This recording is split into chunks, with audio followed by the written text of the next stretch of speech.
Guys, ഇന്ന് ഞാൻ നിങ്ങളെ കൂട്ടിക്കൊണ്ടു പോകുന്നത് ഒരു വിശിഷ്ടമായ സ്ഥലത്തേക്കാണ്. കുറച്ച് കഷ്ടപ്പാടുകൾ സഹിച്ചാണ് ഞങ്ങൾ അവിടെ എത്തിയത്. മറ്റൊന്നും കൊണ്ടല്ല, ഇടയ്ക്ക് ഗൂഗിൾ ആൻറ്റി ഒന്ന് ചതിച്ചു.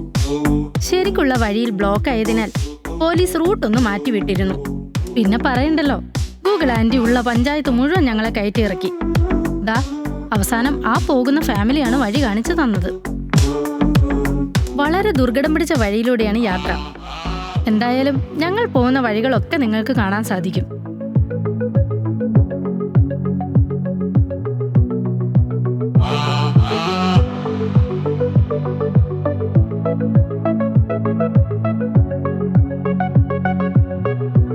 കണ്ടില്ലേ, വണ്ടി ഒന്ന് നീങ്ങുന്നു പോലുമില്ല. ശോ, ഇതിലും ഭേദം നടന്നു പോകുന്നായിരുന്നു എന്ന് ഞങ്ങൾക്ക് തോന്നിപ്പോയി.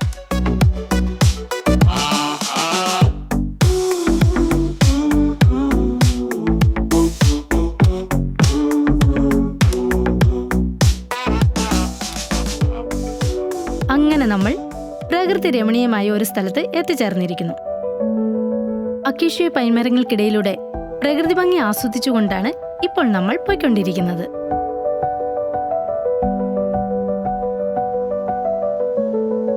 അങ്ങനെ അവസാനം നമ്മൾ നമ്മുടെ ലക്ഷ്യസ്ഥാനത്ത് എത്തിച്ചേർന്നിരിക്കുന്നു. കർണാടകയിലെ കുടക് ജില്ലയിൽ ബൈലേക്കുപ്പയിൽ സ്ഥിതി ചെയ്യുന്ന ഈ ടിബറ്റൻ മൊണാസ്ട്രിയിലേക്കാണ് നിങ്ങളെ ഞാൻ എത്തിച്ചിരിക്കുന്നത്. പുറത്തുനിന്നും അകത്തേക്കുള്ള മെയിൻ ഗേറ്റ് കടന്നാൽ ചെറുകിട കച്ചവടക്കാരുടെ കൂട്ടവും അവരുടെ സ്റ്റാളുകളും കാണാം. അതുപോലെ റെസ്റ്റോറന്റ്, വുഡിൽ തീർത്ത വളകൾ, മാലകൾ, ബുദ്ധപ്രതിമകൾ, മറ്റു സ്തൂപങ്ങൾ, ജപമാലകൾ, രുദ്രാക്ഷങ്ങൾ എന്നുവേണ്ട കണ്ണിനും മനസ്സിനും കുളിർമയാവുന്ന ഹാൻഡ്ലൂമെയ്ഡ് ഐറ്റംസ് ഇവിടെ ലഭ്യമാണ്. നേപ്പാളും അതിന്റെ പ്രാന്തപ്രദേശങ്ങളിലുള്ള ബുദ്ധസന്യാസികൾ ഇവിടെ വസിക്കുന്നത് പലർക്കും അന്യമായ ഒരു അറിവാണ്. അതുപോലെ തന്നെ അതിശയവും.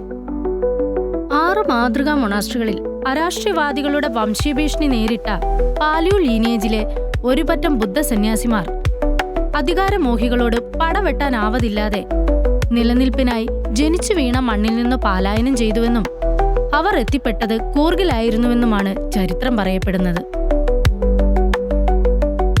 പണ്ട് 1960കളുടെ തുടക്കത്തിൽ ഒരു ബുദ്ധിസ്റ്റ് കോളനിയായിരുന്ന ഈ ഇടം 1963കളോടെ അവരുടെ ജീവിതചര്യകളും ജപധ്യാനങ്ങളും കൊണ്ട് മറ്റൊരു മൊണാസ്ട്രിയായി മാറ്റുകയായിരുന്നു. വിശാലമായ ഈ ഗ്രൗണ്ട് കഴിഞ്ഞാൽ മുൻപോട്ടു പോകുമ്പോൾ പെനോർ റിംപോച്ചയുടെ ചിത്രമുള്ള ധ്യാന കേന്ദ്രത്തിന്റെ പഗോഡ കാണാം.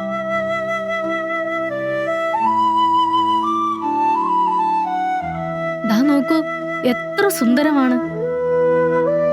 മറ്റൊരു രാജ്യത്തിൽ എത്തിയ പോലെയാണ് എനിക്ക് തോന്നിയത്. നമ്മൾ സ്വയം മറന്ന് ആരോ നമ്മളെ കൂട്ടിക്കൊണ്ടു പോകുന്ന പോലെ ഒരു അനുഭവമായിരുന്നു.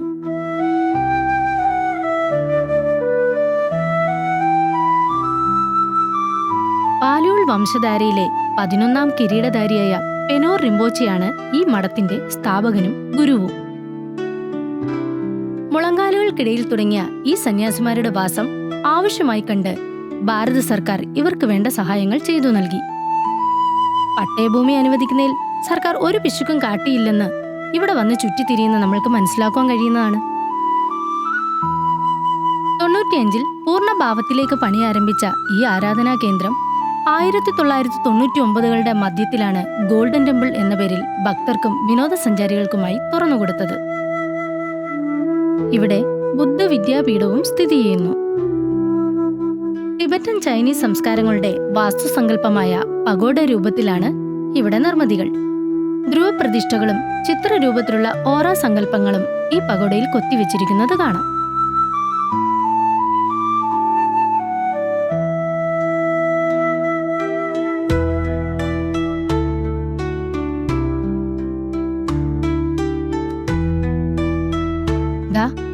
ഇതാണ് ബോൺഷോ അല്ലെങ്കിൽ സുറിഗാന എന്ന പേരിൽ അറിയപ്പെടുന്ന മണി.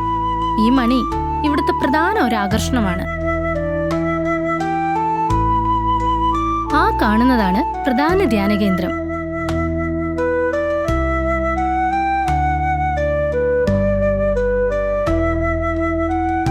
ക്ഷേത്രങ്ങളിലെ ദ്വാരപാലകരെ അനുസ്മരിപ്പിക്കുന്ന ചൈനീസ് ലൈൻ ബിംബങ്ങളിലെ ചിത്രപ്പണികൾ സുന്ദരമായ ഒന്നാണ്.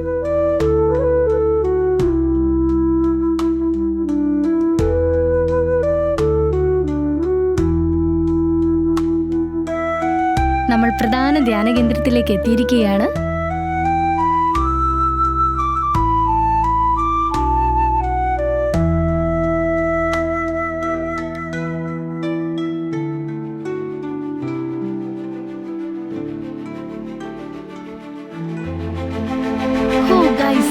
ഇവിടുത്തെ കാഴ്ചകൾ എന്റെ കണ്ണിനെ വിസ്മയിപ്പിക്കുന്ന ഒന്നായിരുന്നു. ഞാൻ ഒരിക്കലും പ്രതീക്ഷിക്കാത്ത ഒരു കാഴ്ചയായിരുന്നു അത്. ആ ഒരു നിമിഷം ഞാൻ സ്റ്റക്കായി പോയി. ഞാൻ ഏതോ ഒരു ലോകത്തിൽ എത്തിപ്പെട്ട പോലെ തോന്നി. ആ ഒരു എക്സൈറ്റ്മെന്റിൽ എനിക്കെന്റെ തല കറങ്ങുന്ന പോലെ തോന്നിപ്പോയി. ഈശ്വര, ഞാനിത് എവിടെയാ എത്തിപ്പെട്ടിരിക്കുന്നെന്ന് ചിന്തിച്ചു പോയ നിമിഷം. നിങ്ങൾ തന്നെ നോക്കൂ, തല കറങ്ങിയില്ലെങ്കിലല്ലേ അതിശയമുള്ളൂ.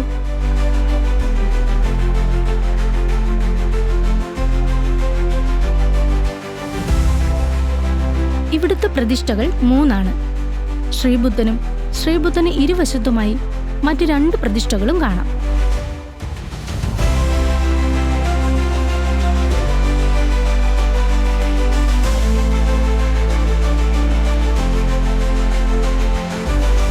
പരന്നുകിടക്കുന്ന ക്ഷേത്രത്തിനുള്ളിലെ 3 ഉയരമുള്ള സ്വർണം പൂശിയ പ്രതിമകൾ. ഇതാണ് സുവർണ ക്ഷേത്രം എന്ന് പറയപ്പെടുന്നത്. ബുദ്ധമതത്തിന്റെ സ്ഥാപകനായ ഗൗതമ ബുദ്ധൻ എന്നറിയപ്പെടുന്ന ബുദ്ധ ശാക്യമുനിയാണ് മധ്യഭാഗത്തുള്ള ഈ പ്രതിമ. അടിത്തട്ടിൽ നിന്നും ഇതിന് 60 അടി ഉയരമുണ്ട്. ബുദ്ധ ശാക്യമുനിയുടെ വലതുവശത്തുള്ള പ്രതിമയാണ് ബുദ്ധൻ അമിതായുസ്. ഇടതുവശത്ത് കാണപ്പെടുന്നത് ഗുരു പത്മസംഭവ. ഗുരു പത്മസംഭവയുടെയും ബുദ്ധ അമിതായുസിന്റെയും പ്രതിമകൾക്ക് അടിത്തട്ടിൽ നിന്നും 58 അടി ഉയരമുണ്ട്. 3 പ്രതിമകളും ചെമ്പുകൊണ്ട് നിർമ്മിച്ചതും സ്വർണം പൂശിയതുമാണ്. ഓരോ പ്രതിമകളിലും വിശുദ്ധ ഗ്രന്ഥങ്ങളും കളിമൺ സ്തൂപങ്ങളും ചെറിയ പ്രതിമകളുമുണ്ട്. ഈ പുണ്യവസ്തുക്കൾ ബുദ്ധന്മാരുടെ ശരീരത്തെയും സംസാരത്തെയും മനസ്സിനെയും പ്രതീകപ്പെടുത്തുന്നു. ഏതായാലും എത്തിപ്പെട്ട സ്ഥിതിക്ക് ഞാനും കുറച്ചു സമയം ധ്യാനത്തിലങ്ങിരുന്നു. അങ്ങനെ ഇരിക്കണമെന്ന് ഒരു നിർബന്ധവുമില്ല കേട്ടോ.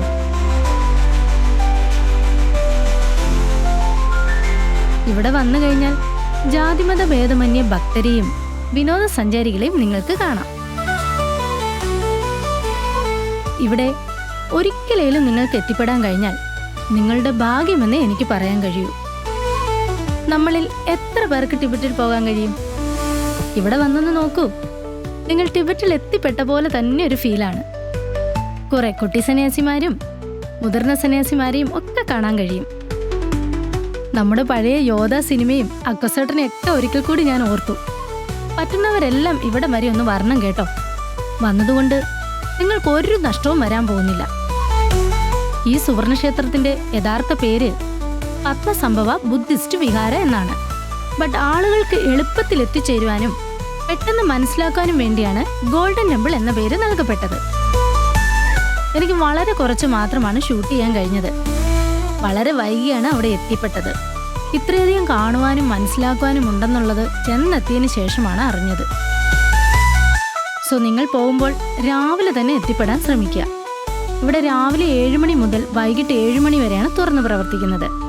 വിശാലമായ പാർക്കിംഗ് സൗകര്യങ്ങളും എല്ലാം ഇവിടെയുണ്ട്. അപ്പോൾ ഇനി അടുത്തൊരു വീഡിയോയുമായിട്ട് വീണ്ടും കാണാം.